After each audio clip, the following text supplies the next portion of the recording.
प्रिय विद्यार्थियों, पिछले व्याख्यान में हमने अंग्रेज़ों के अधीन भारतीय प्रशासन प्रारंभ किया था, लेकिन चूंकि विषय बड़ा है इसलिए इसे कई अलग अलग व्याख्यान के अंदर समेटने का प्रयास किया जाएगा।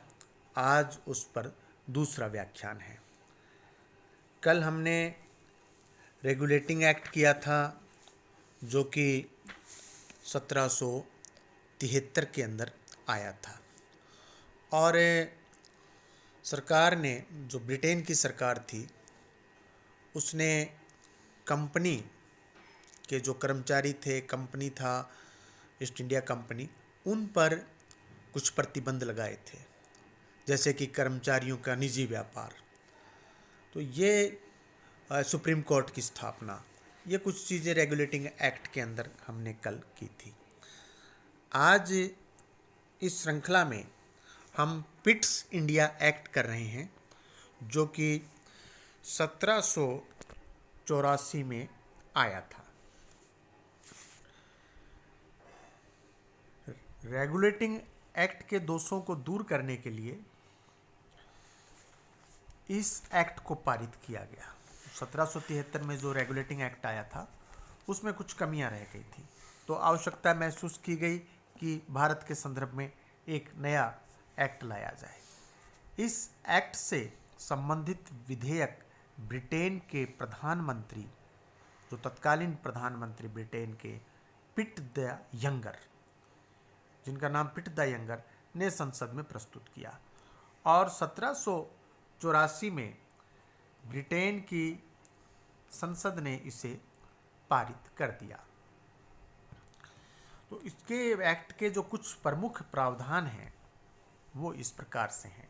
पहला यह है कि 6 कमिश्नरों के एक नियंत्रण बोर्ड की स्थापना की गई, जिसे भारत में अंग्रेजी अधिकृत क्षेत्र पर पूरा अधिकार दिया गया। इसे बोर्ड ऑफ कंट्रोल के नाम से जाना जाता है। इसके सदस्यों की नियुक्ति ब्रिटेन के सम्राट के द्वारा की जाती थी।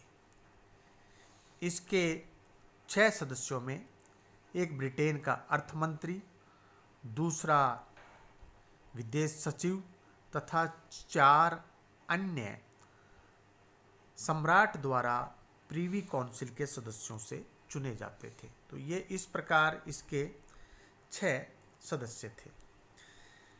भारत में गवर्नर जनरल परिषद की सदस्य संख्या 4 से घटाकर 3 कर दी गई और इनमें से एक स्थान प्रधान सेनापति को दिया गया।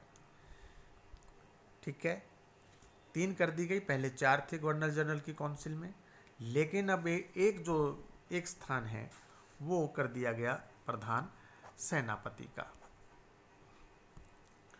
इसके बाद में बम्बई और मद्रास के गवर्नर जनरल वो पूर्णतया, माफ़ करना दोबारा से बोल रहा हूँ, बम्बई और मद्रास के जो गवर्नर हैं पूर्ण रूपेण गवर्नर जनरल के अधीन कर दिए गए। ठीक है, बम्बई और मद्रास के गवर्नर वो उसके अधीन कर दिए गए।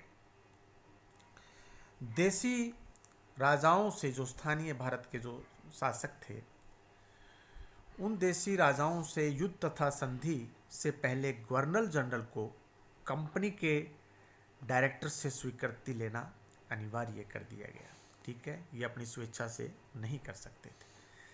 भारत में कंपनी के अधिकृत प्रदेशों को नया नाम ब्रिटिश अधिकृत भारतीय प्रदेश दिया गया।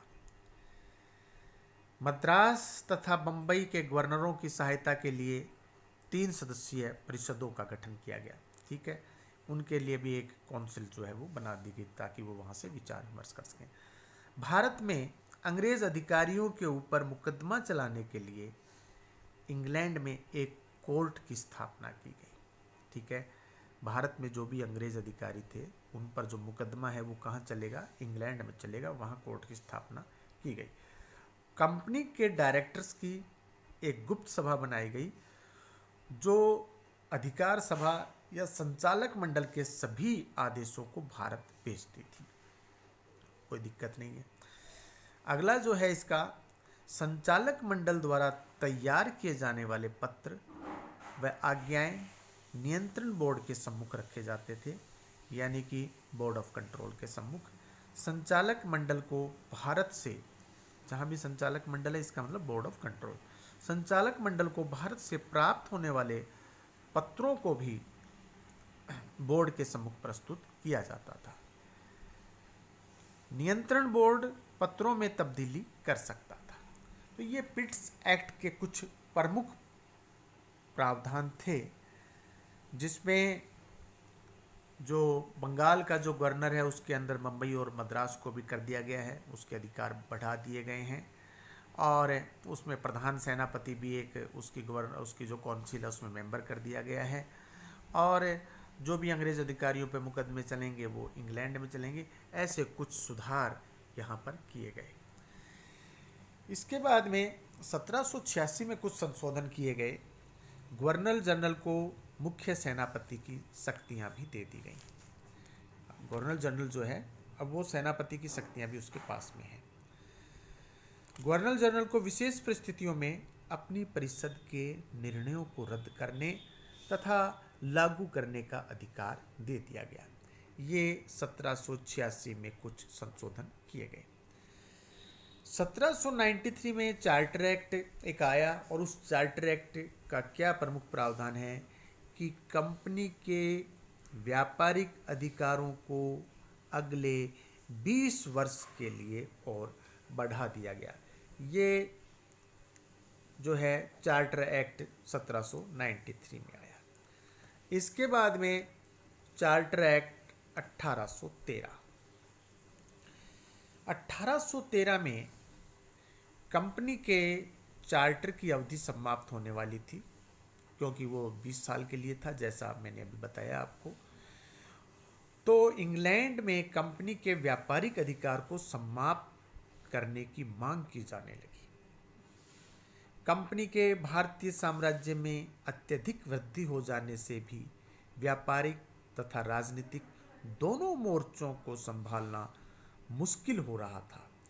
इसके साथ ही हस्तक्षेप के सिद्धांत तथा नेपोलियन द्वारा लागू की गई महाद्वीपीय जो कॉन्टिनेंटल सिस्टम से अंग्रेज़ों के लिए यूरोपीय व्यापार के मार्ग लगभग बंद हो गए थे।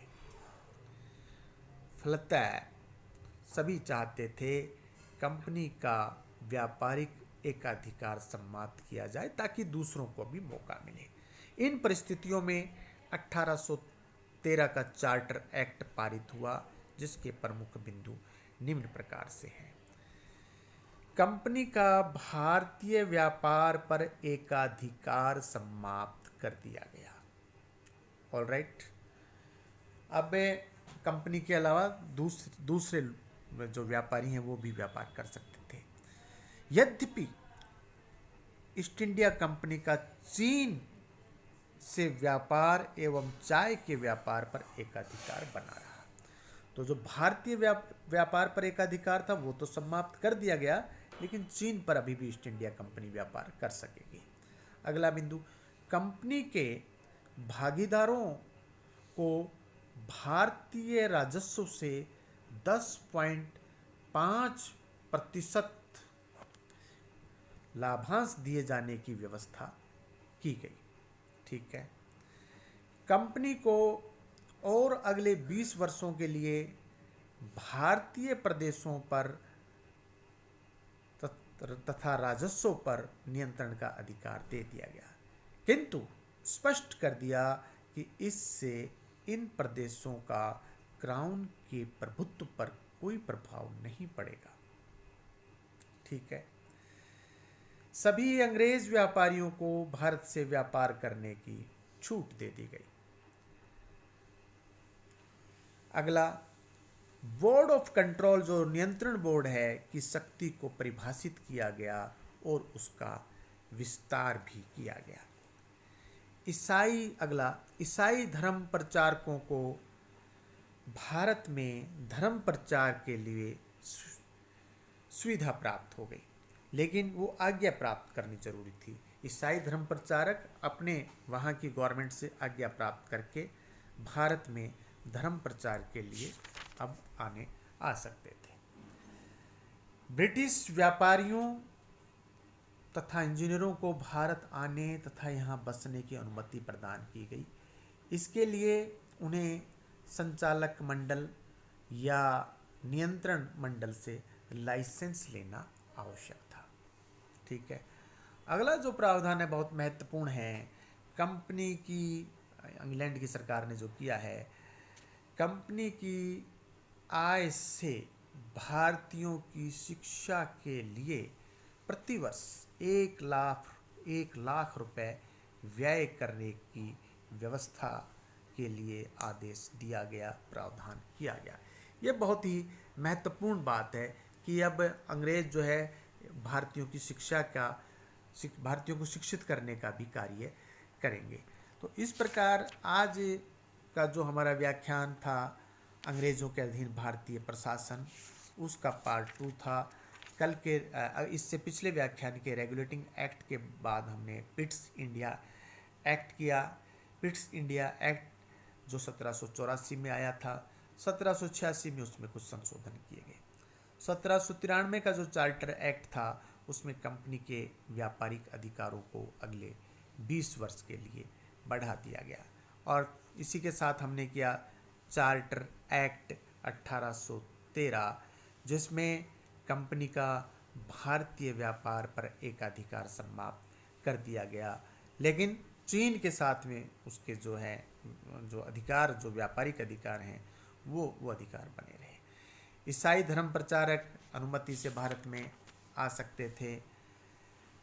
इंग्लैंड के व्यापारी और इंग्लैंड के जो इंजीनियर्स हैं, टेक्नीशियंस हैं, वो भारत में आ सकते थे, यहाँ पर बस भी सकते थे अपनी जो अथॉरिटी थी उससे परमिशन के बाद में। और जो अंतिम बहुत ही महत्वपूर्ण बात थी, इंग्लैंड की सरकार ने ईस्ट इंडिया कंपनी की आय से भारतीयों की शिक्षा के लिए प्रतिवर्ष 1 लाख रुपए व्यय करने की जो व्यवस्था की, ये बहुत ही महत्वपूर्ण प्रावधान किया गया था चार्टर एक्ट 1813 में।